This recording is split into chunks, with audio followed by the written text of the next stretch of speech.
the quality of the second half of our lives really depends on our ability to get into flow. And yet our ability to get into flow for a number of reasons diminishes over time.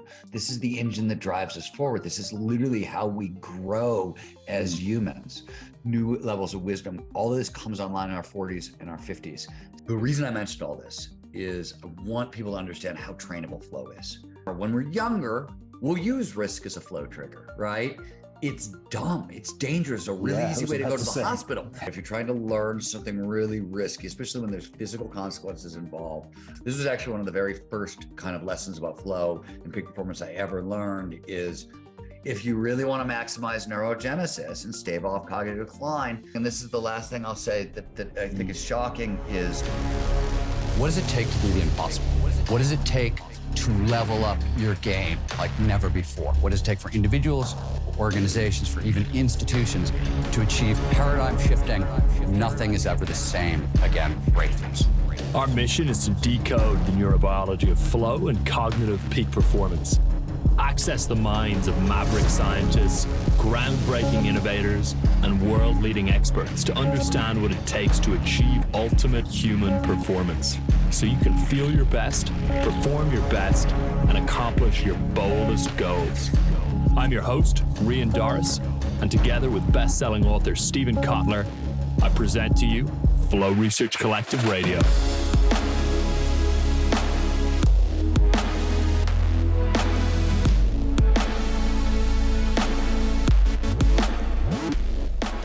Welcome back to another very special episode of the Soul Talk podcast, folks. I'm very excited about my guest today.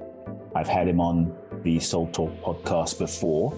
If you have not or don't know of him, we're going to put the link to his first interview in the show notes, so check that out. He's co-written one of my favorite books, Bold and Abundance, which are amazing. If you haven't checked those out, definitely take a read. But he has a new book. He's a New York Times bestselling author, award-winning journalist, the executive director of the Flow Research Collective, and one of the world's leading experts on human performance. He has a new book, which I'm very excited to explore and delve into. Let me see if I get the pronunciation right. Nah Country. That's an unusual title. The amazing Stephen Kotler. Welcome to Soul Talk. it is good to be back with you. Thank you. Thanks for having me. So listen, since you've been on before, I just want to just jump right in with you, man, and just explore and just pick your brain and your mind. And what inspired the book? What inspired Nah Country? Nah Country. And what the hell does it mean for people that are wondering? Right. So let me answer them in backwards order, I think. The book's about peak performance aging. Okay. NAR Country, the title. So NAR is action sports slang. It's short for gnarly, and it has a very specific meaning, which is it's any environment that is high in perceived risk and high in actual risk. So as it turns out, and country is any, landscape or terrain, fictitious or real.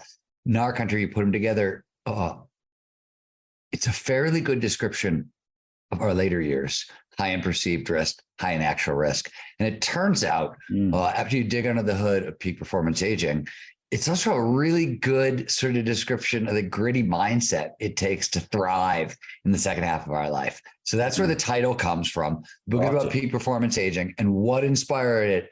So as you know from our last podcast, the center of my world is the optimal state of consciousness and performance known as flow. And that's what we study the neurobiology of at the Flow Research Collective and train people in peak performance this way. And as it turns out, not surprising anybody who's done flow research, but probably maybe a little surprising on the outside, flow goes right through not only peak performance aging. A short version would be that the quality of the second half of our lives really depends on our ability to get into flow. And yet our ability to get into flow for a number of reasons diminishes over time. So that was one of the reasons. in a weird way, flow appears, and Mihaly Csikszentmihalyi, the godfather of flow psychology, who coined the term flow, this is where he spent the bulk of his career, is looking at flow as an engine, as a driver of adult development. Flow, on the other side of flow states, learning increases in flow. The state shows up when we're using our sort of skills to the max. So we're growing in flow. And on the other side of flow states, we're more complex, we're more adaptable. Wisdom increases, expertise increases. Flow is talked about as underpinning the path to mastery. And all these things become really, really important for peak performance aging. But more importantly, Csikszentmihalyi argued, this is the engine that drives us forward. This is literally how we grow as humans. So flow is intimately sort of woven through the topic of peak performance aging. And so it was sort of just a natural extension of the work I was doing. Can you just for those listening, when you say flow, I think it might bring up different things for different people. Yeah, I'm sorry, I should have defined it. What does it mean? So how do you scientifically, it's how I defined it earlier. It's an optimal state of consciousness where we feel our best and we perform our best. More specifically, because that doesn't get us very far, the term refers to any of those moments of rapt attention and total absorption. We get so focused on the task at hand, so focused on what you're doing, everything else just starts to fade away and disappear. Your sense of self-consciousness, the voice in your head, those will diminish.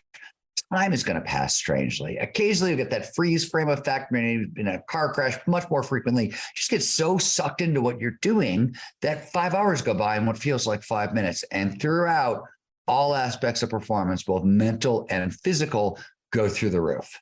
So that's what flow is. And flow is available to all of us, right? It's a built-in feature of being human. It's how we do peak performance. When you need to perform at your best, flow is sort of the state that's available to all of us. It becomes particularly important over time for a bunch of different reasons that we can go into, but that's sort of flow in a nutshell. Beautiful. You talked about sort of increasing one's peak performance capacity, optimizing it as one ages. I think so many of us, there's a sort of built-in belief that as you get older, your peak performance goes down, but you seem to be challenging that. And so it's not just me. So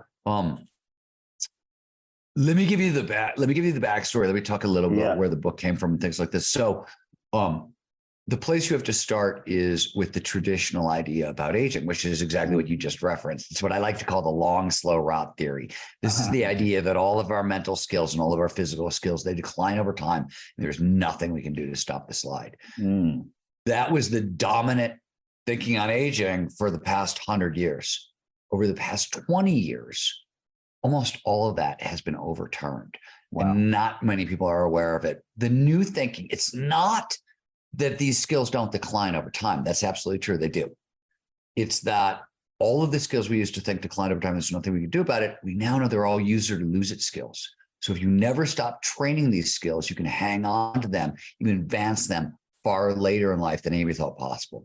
In addition, in our 50s, late 40s, early 50s, there are substantial changes in how the brain processes information. There's some epigenetic changes. And as a result, we gain access to an actual legitimate suite of cognitive superpowers. Whole new levels of intelligence open up, whole new levels of creativity open up, empathy and wisdom. And wisdom is a definable neurobiological trait. It basically, shorthand for wisdom, empathy, emotional intelligence, compassion, social intelligence, all those things get filed under wisdom, whereas expertise, which is the other side of that coin, is thought of as facts and tactics and strategies. And that's sort of the difference in a sense. But wisdom, new levels of wisdom, all of this comes online in our 40s and our 50s. So take that classic old paradigm which is like an old dog can't learn new tricks, right? Yeah. Turns out that according to all this research, no, old dogs should be better at learning than young dogs in certain situations. All of this work, including the work on flow, all of it had been done in the lab. What I did is I said, okay, this is all true in the lab. And I've done some of this work. You know what I mean? Like my lab has helped produce a little bit of this work as well. But if these things are true, I should be able in my 50s, I was 53 when I started the book, to be able to undertake and onboard really difficult, so-called impossible physical challenges late in my life. So what I did is I took all these ideas from a bunch of these whiz-bang fields about peak performance aging and about learning in the second half of our lives. And I put them together. I said, if these things are true, I should be able to learn how to park ski in my 50s. Park skiing, as you know, right? It's the discipline in skiing that involves doing tricks off jumps and on rails and wall rides and boxes. It's very intense. It's dangerous. It's very acrobatic. And for about 11 different biological reasons, it was considered totally impossible. Like you try to learn it over, it's very difficult over 35, supposedly. By the time you get to 45, it's impossible. By the time you get to 50, 53, when I started my quest, you're just considered downright crazy. Like there's no, like nobody even thinks it's possible. And using all these new ideas and these new learning theories, I taught myself how to park ski very, very, very quickly, like ridiculously quickly, faster than I'd almost learned how to do anything. And I started at zero, and I'm not a particularly good athlete, and I'm in my 50s, and there was a lot of stuff working against me. But we took all this science and created a learning protocol, and the results were astounding. More astounding was I had a ski partner who's younger than me. He was actually a former sponsored athlete, a park skier. And but he had retired, family, 3 kids, job, career, and he came back to it. He was using the same protocol I was using. And he went farther faster in a single season than he's gone. And like it caught my attention because I've skied. He's been a good friend of mine for a long time. I've skied with him for about 6 years. And I've never seen him make this much progress. Like it was nuts. And then we said, okay, this is cool, but it's maybe the most radical experiment in peak performance aging we've run, but it's not yet data, right? We've put 2 people through a study. So we came back the following season and took 17 older adults, ages 29 to 68, and used the same protocol. And most of them, by the way, were like intermediate level skiers or snowboarders when we put them in. And in 4 days on the mountain using the same protocol, taught all of them how to park ski and how to park snowboard, which was when we started to realize we were looking at something very, very real. That's the story. That was documented in our country, right? Is the story of these kind of experiments. And it's the book is like, I say, it's like 1/3 action and adventure story, 1/3 peak performance aging primer, 1/3 radical science experiment. Wow. I'm curious. You mentioned like protocol a few times. Like what was your protocol? Like what did you do? Was exercise, brain training, supplements, like okay. Give us some secrets. Yeah. All right. So this is thick, but let's for this to make sense, I have to tell you a little bit more about flow. Okay. Right. A couple things we need to know about flow. The first thing when we talk about flow is underpinning peak performance. One of the things that gets massively amplified in flow is learning. And the reason is twofold. The first reason is underneath flow, neurobiologically, which is right. The work I do on flow is where does it come from the brain or the body? One of the things that happens as we move into the state is 5 of the most potent feel-good reward neurochemicals get released into our system. This flow is the only time all 5 show up at once. Quick shorthand. How does learning work in the brain? How does memory work in the brain? The more neurochemicals that show up during the experience, better chance we have of moving that experience from short-term holding into long-term storage. Neurochemicals are multi-tools. They do lots of different things in the brain. One of the things they do is tag experiences. Very important, stay for later, which is why in studies run by neuroscientist Chris Burka at Advanced Brain Monitoring and in the U.S. Department of Defense, soldiers in flow learn 240 to 500% faster than normal. So in flow, you get this huge spike in learning. Okay, that's backstory. Now let me tell you something else about flow that you need to know. Flow states have what we call triggers, preconditions that lead to more flow, right? If you're interested in more flow in your life, these triggers are your toolkit. There are about 26 or 7 that have been discovered. There's probably way more, but that's just what we found. And they sound on the outside very, very different. But under the hood, what they all have in common is the following.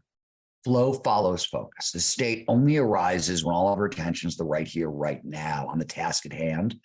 That's what the triggers do. They drive attention into the present. They turn it up. They amplify attention. And so 2 triggers that we have to talk about. One is what's known as the golden rule of flow. The most important of flows triggers the challenge, skills, balance. Flow follows focus. We pay the most attention to the task at hand, to what we're doing, when the challenge of that task slightly exceeds our skill set. You want to stretch, but not snap. Right. Now, if I were to put a number on the difference for most of us, it's about 5% difference. We're in the sweet spot when the challenge of what we're trying to do is about 5% greater than our skills. Here's the first thing we need to know about peak performance aging and flow over time. When I said one of the reasons our ability to access flow is important for peak performance aging, for a bunch of reasons that we haven't even talked about yet.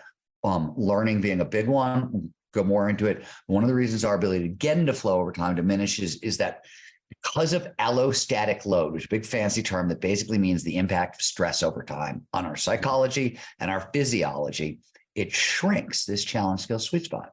So what's like 5% when we're in our 20s and our 30s can shrink down to like 1% in our 40s and our 50s and our 60s.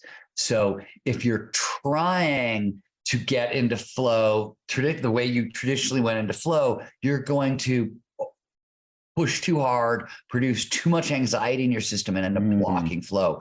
So at the heart of the protocol that we used on the mountain, first thing was go slow to go fast, go 1 inch at a time. Start with something you can do, a physical thing you can do automatically with zero conscious interference and no fear, almost 100% of the time, and then build on it with one little new motion at a time. And this isn't like deliberate practice. We're not trying to like, oh, I'm going to just onboard this next. It's deliberate play. You want to be playful about it. There are a bunch of reasons why, but we're just sort of going through a little bit of the protocol. So that's part one. Is we were going very slow. We were starting with an established motor protocol. So in skiing and snowboarding this week, the second thing we did is we said, hey, we can break this very complicated skill set down into really basic movements. There's actually 8 basic movements involved in park skiing and riding. There's a slash, a grind, a 180, a 360, a shifty, skiing backwards or snowboarding backwards, jumping, or a couple other things like that. We didn't, for myself, for other people, we didn't try to learn tricks. Right. We tried to onboard these new movement patterns as safely as possible. When, for example, we were working with the outside, the tests, we knew everybody knew how to hockey stop. Hockey stop is when you throw skis or snowboards sideways to stop. If you're a beginner, you learn how to hockey stop. But if I raise your hockey stop by 10 degrees and you do it on a slight raised snow berm, that's actually a grind. Or depending on how you put your hips, where you put your hips, a slash. So we knew everybody had a hockey stop. And here was that 1 inch at a time, that first thing we could start them on. Now, the next thing you need to know is that creativity, when we link ideas together cognitively, or when we link new motor patterns together physically, this is pattern recognition. The brain loves pattern recognition, pays a ton of attention to it. It drives focus. Whenever patterns connect in the brain, it releases dopamine. Dopamine is a pleasure drug, one of the drugs that shows up in flow, but it's also a focusing chemical. It's like when it's in our system, we're focused and excited in the thing in front of us. So here's the other thing we did. The goal wasn't, let's teach these people how to learn tricks. For me, let's learn tricks. It was, let's learn these new movement patterns because they allow me to creatively interpret the terrain. If I stack like 1 or 2 or 3 creative terrain interpretations on a row, that is probably enough to drop me into flow. Once I'm in flow, performance goes through the roof. Strength increases, stamina increases, fast twitch muscle response increases, pattern recognition, all this stuff I need for athletic performance. Once I'm in flow, that's when you start playing around with the tricks and it does the work for you. So that was sort of, it was a go slow to go fast. We did a couple other things differently, but at the core was these simple ideas, but they totally take advantage of our neurobiology, and they sort of make room for older adults in new ways. And the results are really spectacular. So that's part of the protocol. There was a lot. Obviously, you don't go. The other thing I just want to say is. Can I just ask one piece of clarification before you go on, because it's fascinating. Yeah. So you're stacking going slow to go fast, breaking things up. So just to clarify, like flow, it's not like, I'm not hearing that it's some state you magical state you go into in the very beginning. Like before you even start, you kind of access this flow state, then you go and perform. But because Yes, flow can that seem is so elusive. mystical and And so elusive. And I'm not in flow. Yeah. So here's the thing that's worth understanding. At the Flow Research Collective, we work with we use neurobiology, right? And the reason neurobiology matters so much is that psychology is very individual, right? It's shaped by personality, nature, nurture. So like the psychological triggers for flow are very different for each of us. But at a neurobiological level, right? Dopamine, right? We just talked about it. Right. Same things create dopamine, right? Once you get down to the neurobiology, that's shared by everyone. We train people at the collective in 130 countries, right? We're the largest neuroscience-based peak performance training company in the world. Train people in 130 countries, tens of thousands of people a month. We work with everybody from kind of ordinary, everyday citizens to pro athletes, members of the U.S. Special Forces. We work with companies, Facebook, Accenture, Audi, the U.S. Air Force, the San Francisco Police Department, on and on and on. The reason I mentioned all this is I want people to understand how trainable flow is. We train all these people. We measure everything, right? Pre and post. On average, after like an 8-week training, and our trainings are intense. You go through it with a PhD psychologist or neuroscientist as a coach. There's a lot of work. This is not easy, but we see on average a 70 to 80% boost in flow on the other side of our trainings. This is a very trainable skill, is my point. That's really worth sort of hammering home. Is we see this again and again and again. It's a very trainable skill once you sort of understand what you're doing. So that's really key, right? Where all humans are hardwired for peak performance, and it's a very trainable skill. So critical things. And yes, so what I always say is if you're trying to onboard something risky, right? If you're trying to learn something really risky, especially when there's physical consequences involved. I learned this.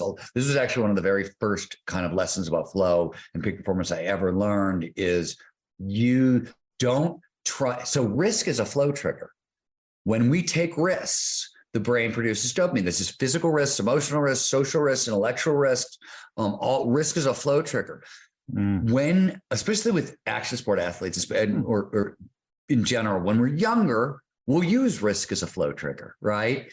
It's dumb. It's dangerous. A really easy way to go to the hospital, right? Why would you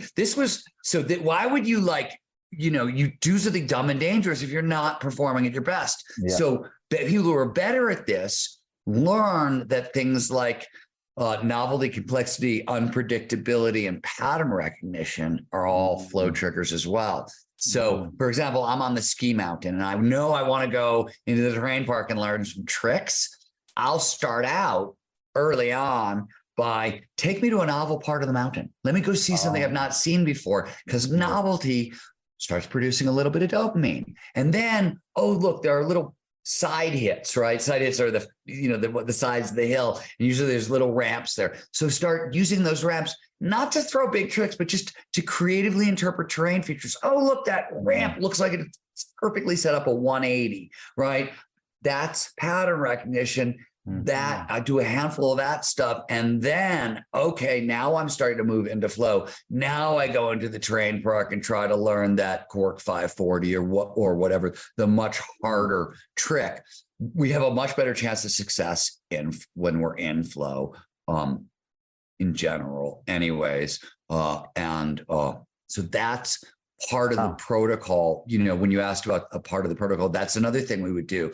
There's a thing we used to see a lot of athletes do this, especially action sport athletes. They'll start off really, especially when you're younger, you start off with like take me to the double black diamond. Let's see the cliff right out of the gate.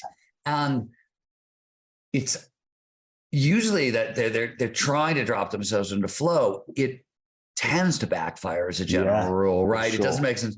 We had a very specific, me and my ski partner, 4-run warm up that we used before we ever consider like doing anything dangerous. So we've already been on 4 runs about an hour. So we're like on the mountain for at least an hour before things are really ramping up or anything else like that for this very reason.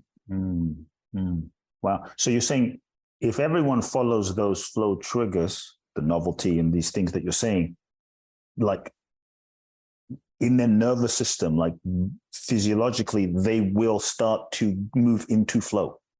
So you have to know one other thing. Okay. Here's the other half. Flow triggers. You also have to know about the flow cycle, which is a map of the process, right? The triggers are your toolkit, but you have to know flow is not a binary. You're not in the zone or out of the zone. Flow is a 4-stage cycle. Struggle is the first phase. This is a loading phase. You're loading the brain with information. This is a very conscious phase. Flow is very unconscious. This is very conscious. You're thinking about what you're doing, and it feels frustrating. And actually, the more frustrated you get, actually, the better.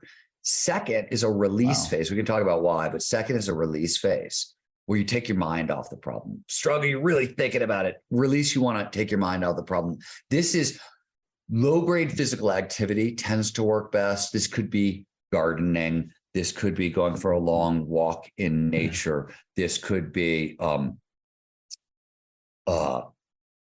building model airplanes or something that just engages your body a little bit. When we were on the ski mountain and we wanted a release phase, like let's say I've been struggling in the terrain park, we would use novel. We just go explore. Okay, let's go ski something not very radical, but it's in a new part of the mountain that we've not seen before. So like that would be release. Third stage is flow. Flow is an energetically expensive state to produce. So on the back end of that, there's a recovery phase. Right. So you have to know where you are in the cycle. This is really the work that we do at the Flow Research Collective, right?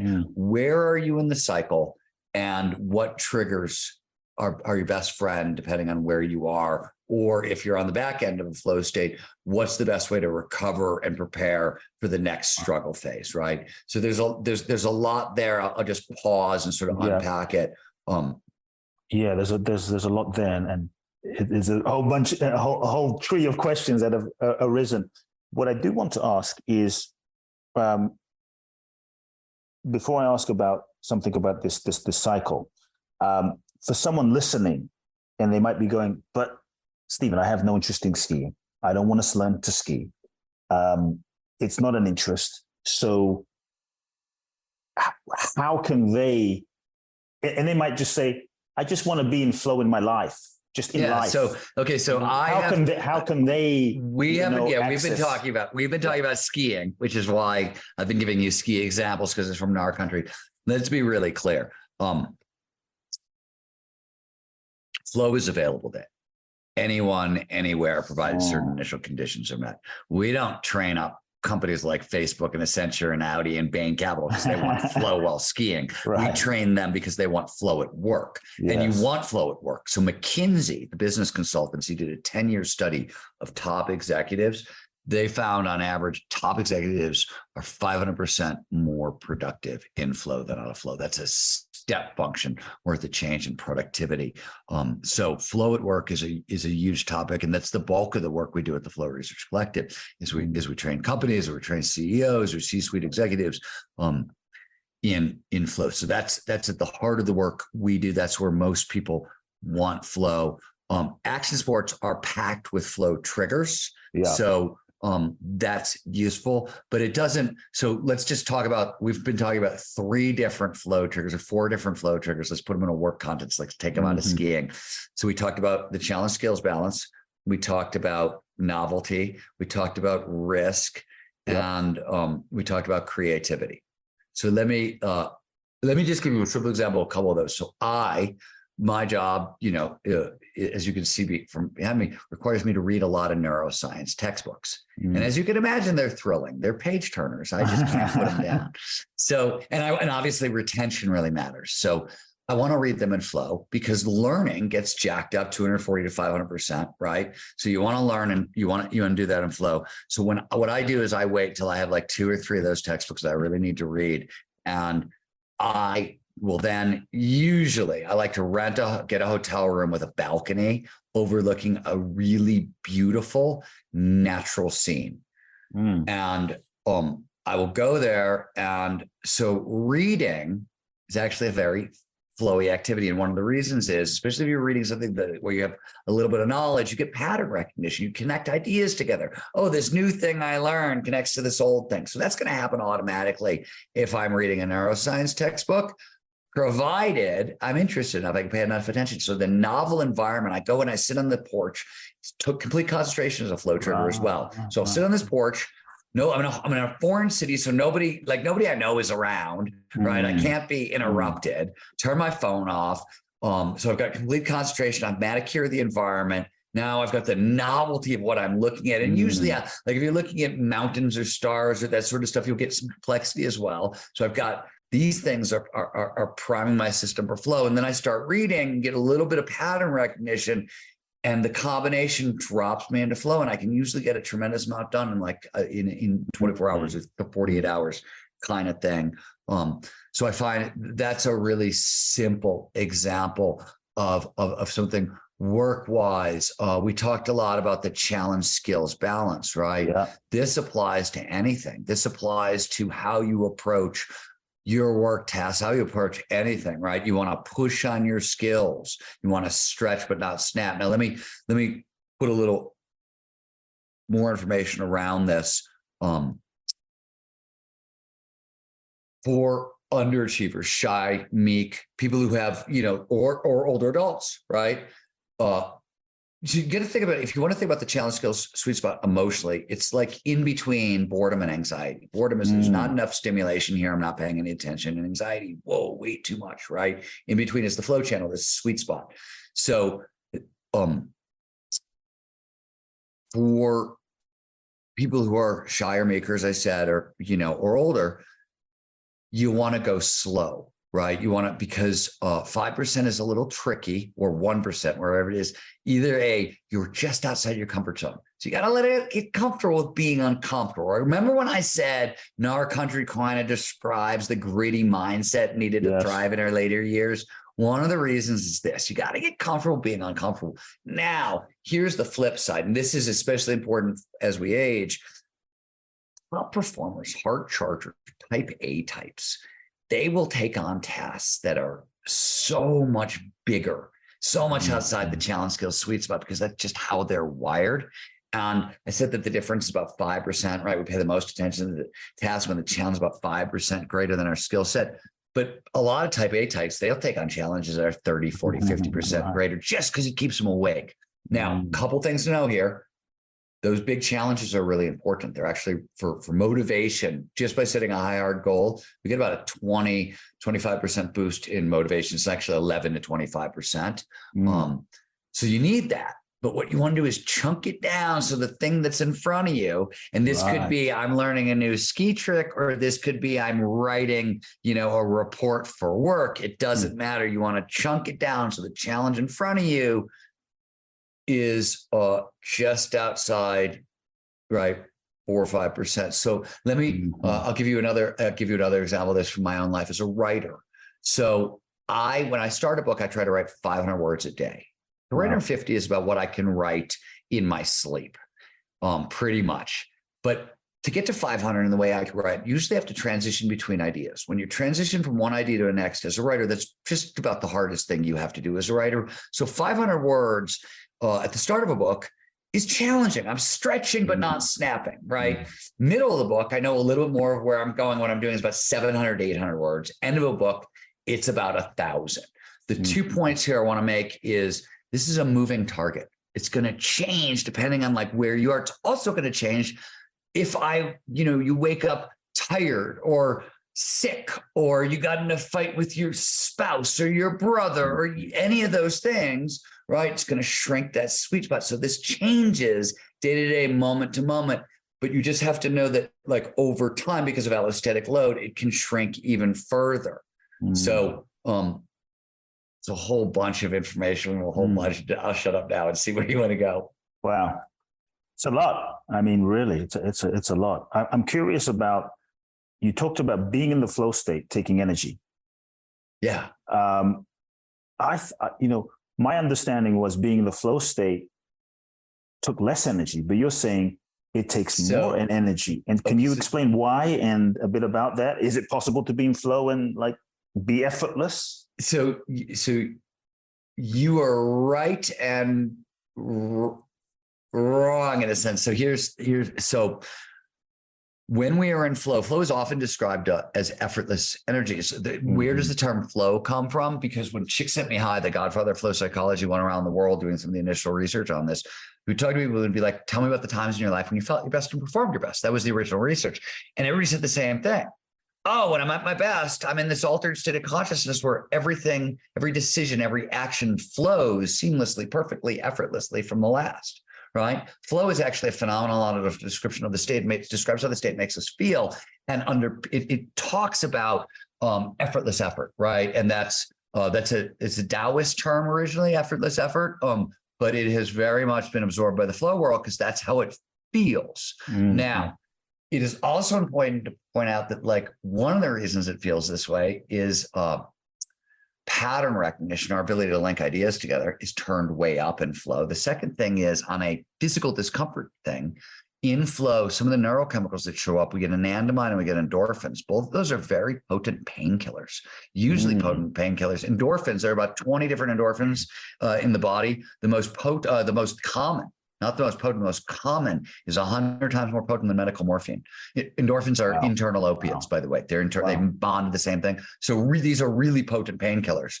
In fact, one of the things that you have to do as an athlete in flow is you have to learn. It's always dangerous to try to perform when exhausted, especially in action sports, right? But if you're getting into flow regularly, you got to so when I ski, I know if I'm under jumping my jumps or if my turns are sliding a little bit, it's a sign that I'm exhausted. I might not actually know I'm exhausted because I'm in flow and I've got all this painkiller, right, flowing through my system.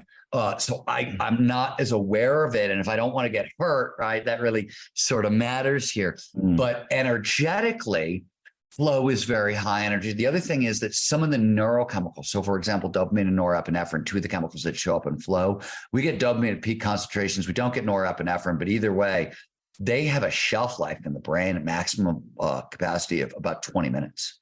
So why are TED Talks 20 minutes long? It's because dopamine and norepinephrine, which are your two principal focusing, I'm focused and excited and listening to you and really enjoying they peak for 20 minutes. Wow. And then they start to diminish and serotonin shows up in flow. It also, and to rebuild some of these things, for example, serotonin, it's not just, you need sleep, you need rest, but you also need, for serotonin, sunlight, certain B vitamins, tryptophans. So there's stuff we need to build back our neurochemical supply of some of these stuff. So on the back end of a flow state, there's a recovery phase, as I said. And most important about this recovery phase, flow, we talked about huge impact on learning. That's not entirely true. To really close for that to happen, you also have to sleep. 7 to 8 hours of deep delta wave sleep. If you don't get deep delta wave sleep and a full night's sleep after you learn something, the brain can't transfer it from short-term holding into long-term storage. So you'll learn it and then you'll forget it. So part of a high flow lifestyle demands getting 7 to 8 hours of sleep at night. That's sort of, for peak performance, we call it it's one of the non-negotiables for peak performance. And this becomes more important over time. Right. For prioritizing sleep becomes more important in the second half of our life as well. Really, really sort of foundational peak performance and peak performance aging. Are there any other things in this recovery phase? This recovery thing is something I think I get to work on a bit because I'm often like very intensely focused, and then sometimes I take time for recovery, but sometimes I have to tell you, it's funny at the Flow Research Collective. This is one of the things we learned. Though we learned the hard way over time. When we used to start training people at the collective, we would just start them off with flow training right off the bat. And we started to figure out that people are so burned out, so exhausted from life in the modern world that we can't. We actually have to start with sort of getting your nervous system in check and teaching you how to recover. So there's two sides to this. One, there's the problem is this. There's passive recovery, which is what most of us do, right? We work a hard day, we come home, and we have some version of like TV and a beer or Netflix and a cocktail or that sort of stuff. And that's our chill out. That's globally, right? That's the stand. Unless we're in a Muslim country, that's the standard chill out at the end of work methodology. And two problems here. One, it just doesn't work. So TV and a beer really doesn't work for two reasons. To recover, your brain has to be in alpha state or deeper. So TV puts us in so alpha is a brain wave. It's like daydreaming mode. It's rest. It's relaxed. When we're awake, when we're alert, the brain is in beta. It's a faster moving wave. When we're anxious, we're in high beta. It's a very fast moving wave. So here's something people don't know about TV. TV produces this feeling of, oh, I'm just chilling. But every time there's a quick cut, every time in all of modern television, all of movies, it's all these quick cuts from thing to thing to thing. So your brain, we evolved on the savannah, right? Whenever we see a quick cut or fast motion, your brain goes, oh shit, is that a predator?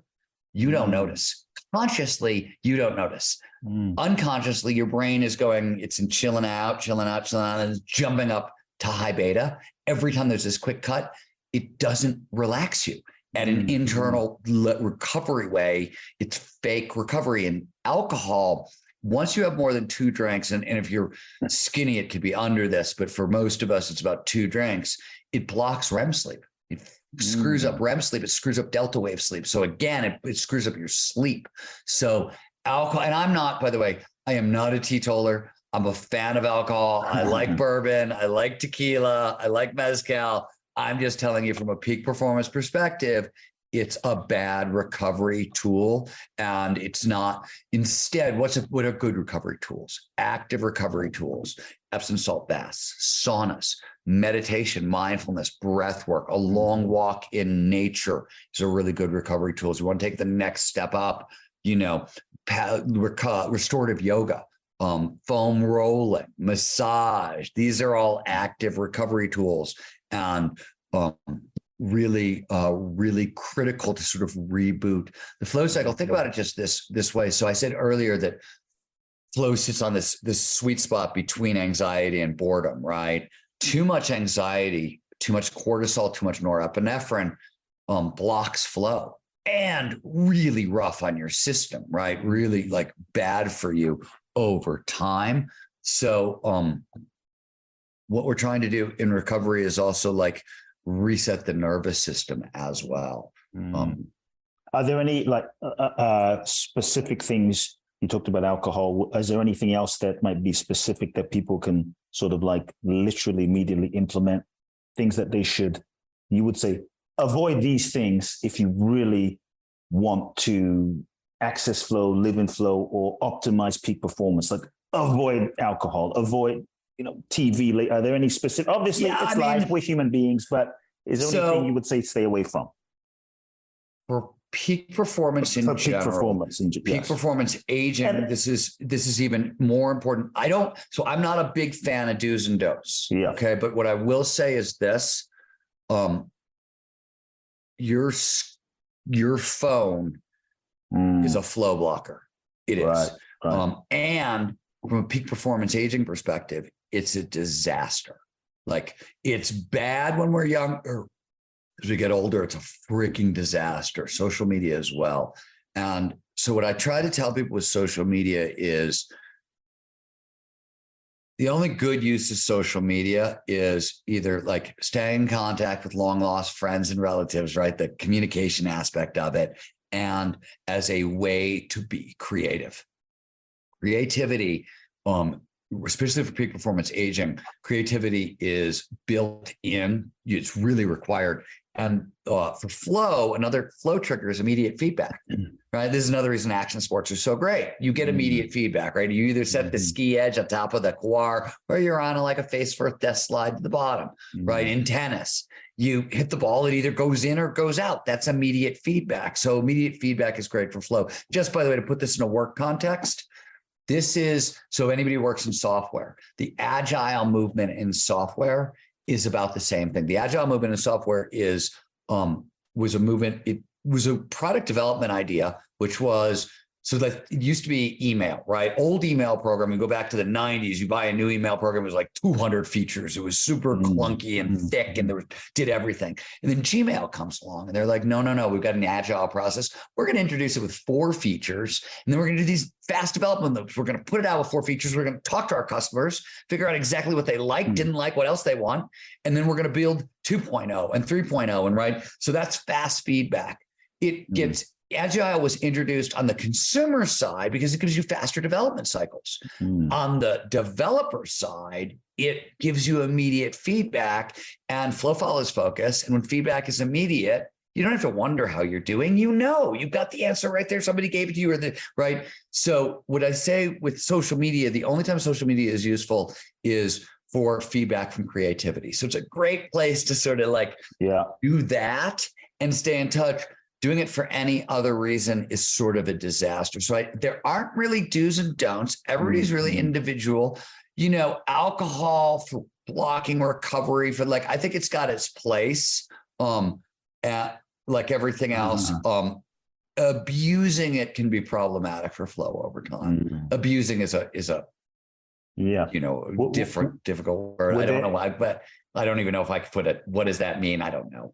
Were there any like in your peak performance for aging research and your own experimentation, was there anything that you did or you came across that surprised you?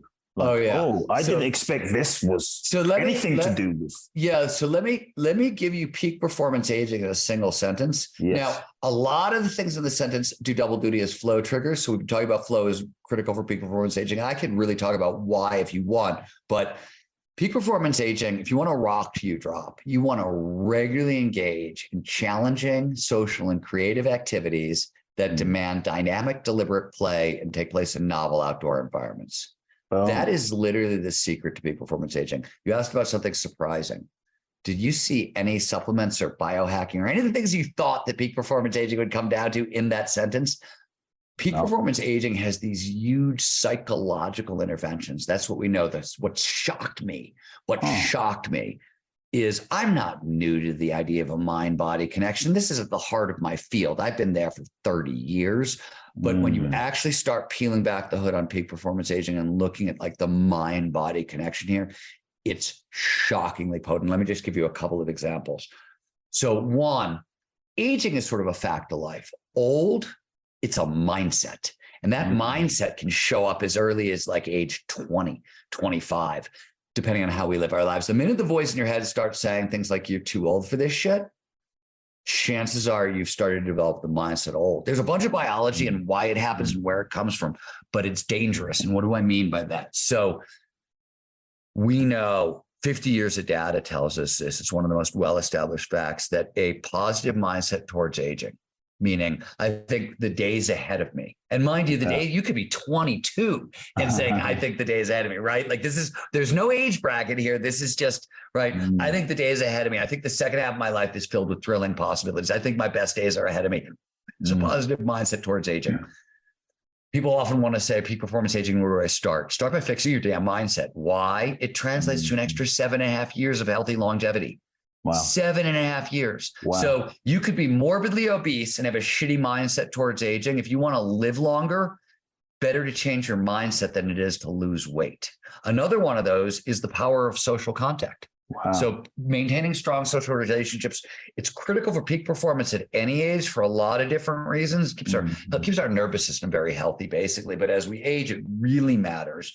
And this is another one of those things. 7 to 8 years of healthy life extension if we have complex and robust interpersonal social relationships. So the first thing that was shocking to me was how tight was the mind-body connection.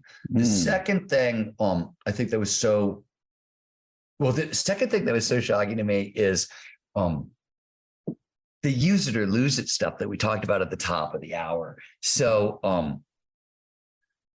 we all, strength declines over time, stamina decline, all these things we grew up, the world I grew up in, all these things declined over time. So let's take a physical example and then take a cognitive example. It's wild. So on the physical side, let's take VO2 max, which is upper aerobic threshold, right? And this was one of these things that this was a hammer that the cynics used to beat the longevity science and the peak performance aging people with, because everybody knows VO2 max starts declining when we're 25 and it really starts to fall off a cliff at 50 and you're screwed by the end of your life.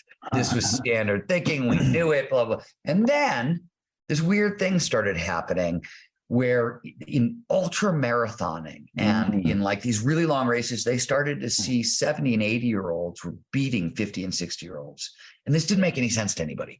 And they were doing it consistently. So then this researchers came along and said, okay, well, let's look at the VO2 max of triathletes in their 80s, octogenarian triathletes, right? Nobody had ever looked before. People who had been running, and these weren't lifetime runners, but they had been running for usually since their 50s, running, swimming, biking since their 50s. So they had about 3 decades of it.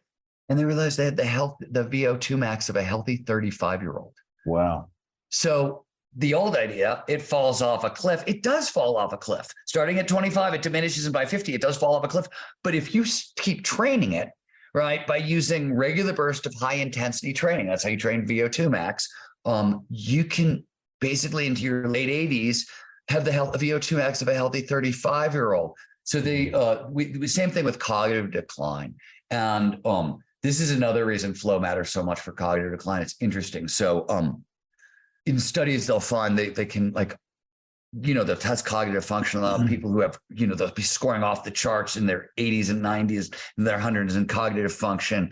And they show no cognitive decline, no dementia, no Alzheimer's, and they'll die and they'll autopsy their brain. And they'll realize their brain is filled with Alzheimer's and dementia.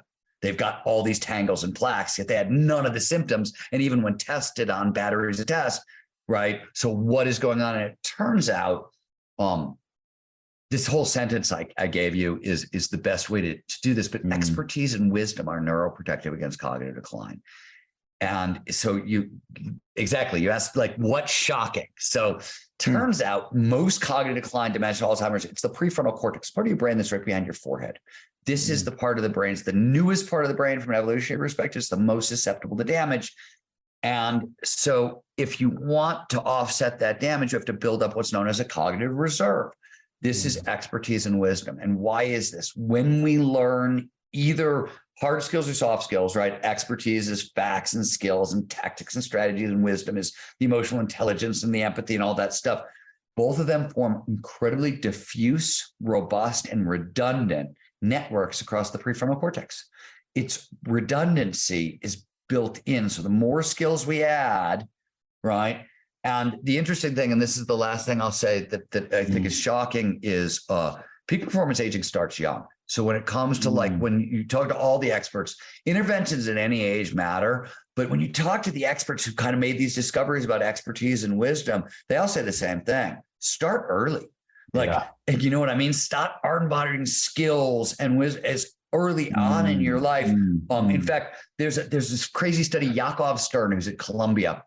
Leisure activities impact cognitive reserve, right? And it's cumulative. So he did this crazy study where he found that older adults, for every additional and he was talking about socializing with friends, doing some kind of intellectual puzzle solving. There were 3 or 4 categories like that. Nothing really fancy. You gain an additional 8% of cognitive reserve. So every reading, 8%.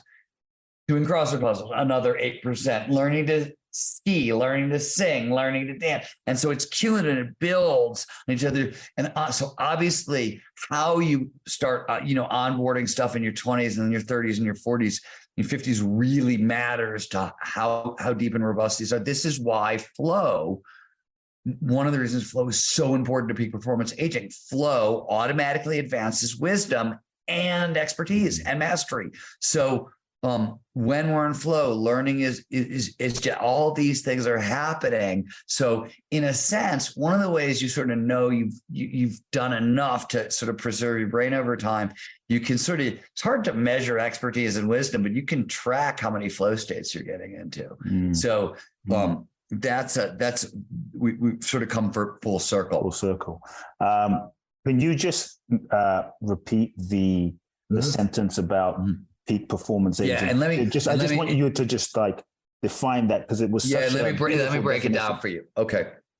So, and there's three parts to this sentence, and I'll just take them in parts. To rock till we drop, you want to regularly engage in challenging, creative, and social activities. So we talked about challenging. This is the challenge skills sweet spot, right? Like this is about getting into flow. Creative is also a flow trigger, but it turns out that when we think creatively, as I mentioned earlier, when we're in our 50s, we get these new cognitive superpowers. Creative thinking is what unlocks them. So we don't get the access isn't guaranteed. We have to use creativity to sort of gain access to them. And then social, we talked about the importance of that, right? And so that's challenging, creative, and social. Dynamic, deliberate play is the second part. Dynamic is, I talked about all the physical skills, the use it or lose it skills. Well, there's actually 5 categories: strength, stamina, flexibility, agility, and balance. Dynamic is any activity that's all 5 at once. Bonus, when we engage in dynamic activities, besides we're training up all the lose it or use it skills, dynamic activities, when we have to combine like strength and coordination in the same skill, it boosts the birth of new neurons in the brain. So if you want to protect against Alzheimer's, dementia, cognitive decline, you want new neurons. Coordination activities are particularly good at forcing the brain to birth new neurons. So dynamic, deliberate practice is the, repetition with incremental advancement. Deliberate play is repetition without repetition. And it turns out deliberate play is great for developing expertise, but in limited sort of skills. Like if you're trying to become a great concert violinist, there's some deliberate play that matters, or mathematicians. There's areas of all skill acquisition where deliberate play matters, but really deliberate play outperforms deliberate practice. I inverted that. Deliberate practice is better for like learning how to play the violin. But for most of us, in most circumstances, we just get farther faster with deliberate play. There's less shame, there's less self-consciousness, there's more space, and there's a whole bunch of reasons. So dynamic, deliberate play. And then novel outdoor environments. We talked about novelty. It's a flow trigger. Outdoor environments are important for a couple of reasons. One, when we are in nature, it lowers stress levels. Yeah. And their stress and inflammation is one of the major causes of aging. So anything that lowers stress levels is really important. Plus, if you want neurogenesis, the birth of new neurons, right? Most of that in the adult brain takes place in the hippocampus. Hippocampus is a part of the brain that does long-term memory, but it also does location, place cells, grid cells. These are all in the hippocampus. Why? Because it's really important, right? Whenever we get a reward, they were here, we found a ripe fruit tree, right? We're hunter-gatherers, we found a ripe fruit tree. The brain wants to know, where are we? This is critical to survival, and the hippocampus locks that in. So peak performance is all about getting our biology to work for us rather than against us. Peak performance aging is the same thing, just applied to the challenges of aging. And here's a great example. If you really want to maximize neurogenesis and stave off cognitive decline, have emotionally charged experiences in novel outdoor environments. That is using the brain the way it's been designed to use. So what do you end up with? More new neurons, more new neural networks, much greater protection against cognitive decline. So that's that whole sentence. Beautiful. But the one thing I want to end on, because you asked for surprising things, and this ties it up in a bundle. Don't sleep on the physical stuff. The reason is this: the single most important correlate for peak performance aging for longevity is actually leg strength. Thigh muscle mass inversely correlates with mortality. There's a bunch of different reasons, actually. And if you want to preserve cognitive function, leg strength also matters, hugely important. Some of it has to do with bone density. Our bones, most people don't think about it this way, but our brains run on minerals: calcium, sodium, potassium. Where do you think they're stored? The bones are the mineral storehouse for the body and the brain. And actually, when we break bones apart, that's one of the only things that can cross the blood-brain barrier for this reason. Where are the largest bones in the human body? The legs. So if you want to preserve cognitive function, one of the things you want to do is preserve bone density in your legs. I go on and on and on. But Wow, Stephen, I feel like you've given us a little mini masterclass code to peak performance aging. I really appreciate you've packed so much into this conversation in a short period of time. And I'm super inspired. One thing I'm taking away, I hope everyone is also taking lots of notes. Aging is a fact. but old is a mindset. And I'm hoping that this conversation has inspired everyone listening in to shift your mindset around aging, to see the possibilities for peak performance as you age. What's the best way people can find out about you, your work, obviously your book, Our Country? I'm excited to dive into it myself, so I'll be getting it. I want to encourage everyone, get the book. Yeah, the book's awesome. So book, narcountry.com. So this is how it's spelled. And the cool thing is, we were running a pre-sale campaign. The book's out. We've decided to extend it a little while longer. You can get $1,750 worth of free peak performance training tools. Wow. If you order, you can get in Our Country anywhere, right? Any bookstore. But if you go to narcountry.com and order through us, there's a bunch of free stuff that we're still available. Away. It's still available. We're going to keep it. We're going to keep it. People loved it. And they just, and we got such positive feedback on it that we've decided to run that for a little bit longer.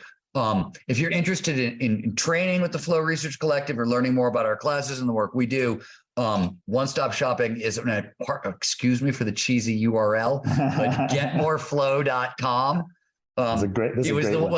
People remember it. And we tried all the other ones. Nobody can remember it because it got complicated. Getmoreflow.com. Go there. You can sign up for a free hour-long coaching call with a member of my staff. They'll tell you about our trainings, but really they're just going to break down your life and figure out where you are and how you can get more flow. And they'll talk about our trainings. And we have both our standard flow training, and then we have our Forever Danger, which is called Zero to Dangerous. And then we have Forever Dangerous with our peak performance aging training, because one folds into the other.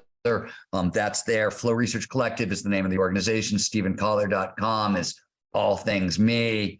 And I think that's it. Awesome. Stephen, thank you. We're going to put all of the links in the show notes, getmoreflow.com, narcountry.com. And yesterday, folks, I was checking out the narcountry.com website, and seriously, the value of the bonuses that I saw, that would, like Stephen was giving away course upon course upon course upon course. Cool. It was really amazing. So check out the book, check out the website, check out Stephen's work. Stephen, once again, thank you so much, everyone. If what you've heard on Flow Research Collective Radio has been helpful, please consider doing us a solid and leaving us a review on Apple Podcasts, Spotify, or wherever you are listening to this. Reviews help us connect to a wider audience so we can get these peak performance principles out to more people.